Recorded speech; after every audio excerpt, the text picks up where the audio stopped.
Pertama-tama marilah kita panjatkan puji syukur kehadirat Allah Subhanahu wa taala, Tuhan yang Maha Esa, karena atas rahmat dan karunia-Nya kita bisa berkumpul dalam ruang virtual ini, acara yang penuh manfaat yang tidak terasa sudah beberapa kali kita jalani ya. Semoga kita semua selalu diberikan kesehatan, keberkahan, dan semangat dalam setiap langkah-langkah yang akan kita jalani.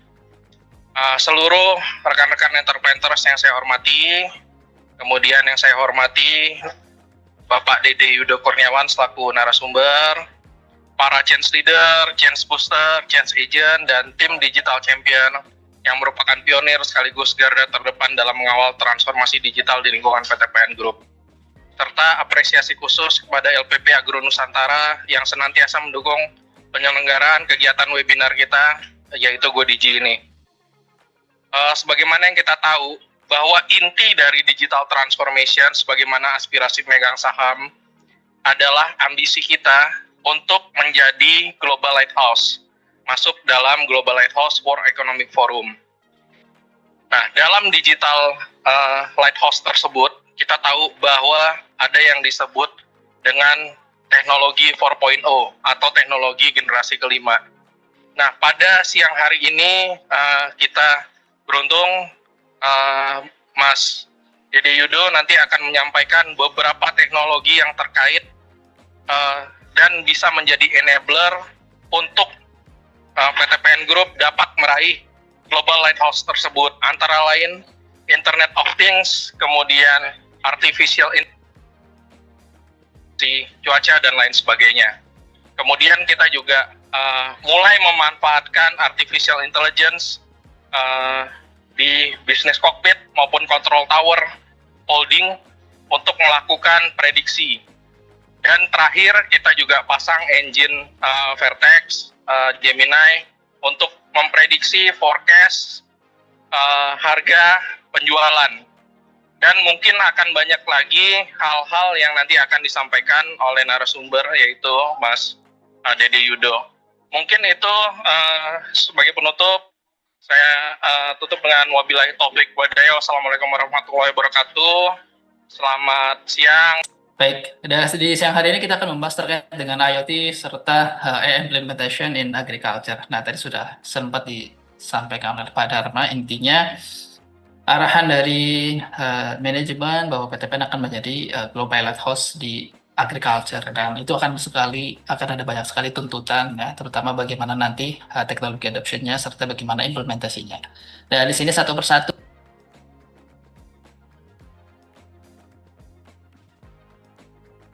kita coba kupas melalui webinar GoDigi dari seri 1 sampai seri 5, dan alhamdulillah kita bertemu di seri 5. Semoga nanti ada insight ataupun ada hal yang sekiranya bisa bermanfaat dan juga nanti diimplementasikan bagi Bapak Ibu sekalian. Nah, langsung saja di pertemuan kita siang hari ini akan ada beberapa bahasan ya. Yang pertama kita awali dulu dari preliminarnya, kemudian nanti ada introduction to smart plantation, theoretical framework, technologies in smart plantation, dan juga implementation of automation system. Nah, di pertemuan siang hari ini kita coba membaca sebuah laporan dari McKinsey ya. Ini judulnya The State of AI in 2025. Ini Bapak Ibu bisa download sendiri. Laporannya banyak sekali tersebar di dokumen digital. Nanti kalau penasaran ataupun sekarang penasaran bisa langsung searching dengan topik The State of AI in 2025. Pasti akan menemukan dokumennya dan di situ disampaikan ya. Intinya hampir semua responden yang disurvei oleh McKinsey ini sudah mengadopsi artificial intelligence, walaupun beberapa memang masih dalam tahap inisiasi, dan ada juga yang sudah mulai tahap eskalasi menuju ke level yang lebih lanjut. Nah, artinya apa? Di sini sudah semakin banyaknya berbagai macam pihak entitas yang mengimplementasikan artificial intelligence. Tentunya ini bukan barang baru lagi dan bukan sesuatu yang tabu ataupun patut kita khawatirkan apakah nanti AI bisa menggantikan manusia dan sebagainya, itu persoalan lain lagi. Tapi dalam konteks kita bekerja di tempat kita sekarang berada di sini, sepertinya teknologi ini akan selalu hadir dan tugas kita memang beradaptasikan diri dengan konteks tersebut ya. Tentunya supaya kita bisa survive dan bisa bertahan serta bisa memberikan banyak sekali benefit ataupun produktivitas bagi tempat kita bekerja. Dan singkat cerita, key findings-nya adalah redesign workflow. Artinya ya perubahan cara kerja, perubahan proses itu yang akan diprioritaskan dan menjadi faktor sukses keberhasilan terhadap implementasi teknologi ya. Kita sebut saja teknologi dulu deh, tidak perlu membawa nama artificial intelligence. Dalam proses bisnis ataupun dari semua aktivitas yang ada di sebuah organisasi. Kita sebut organisasi berarti dari lapisan paling dasar sampai ke hierarki yang paling tinggi. Kenapa seperti itu? Karena ya sekarang ada di era disrupsi teknologi, kemudian big data, informasi yang berada itu sangat cepat. Kalau dulu kita kesusahan mungkin mencari informasi dan dia tuh dibatasi. Prinsipnya tuh dia tuh pakai token ya. Token tuh maksudnya kata. Itu basisnya adalah linear regresi itu Bapak Ibu. Kalau ditelusuri paling dalam ya, itu adalah jika ada kata-kata setelah ini, maka munculnya apa ya? Jika ada kata-kata setelah budidaya, kira-kira munculnya apa ya? Itu basisnya tuh kalau ditelusuri jauh lebih dalam tuh matematik gitu. Oh, sekarang udah banyak aplikasi yang mendemokan bagaimana LLM itu bekerja. Apalagi kemarin ada yang video neural network itu juga bekerja. Bagaimana sebuah computer vision itu bisa membaca dari pixel yang kecil itu bisa diidentifikasi sebagai kucing, anjing, sepeda, dan seterusnya.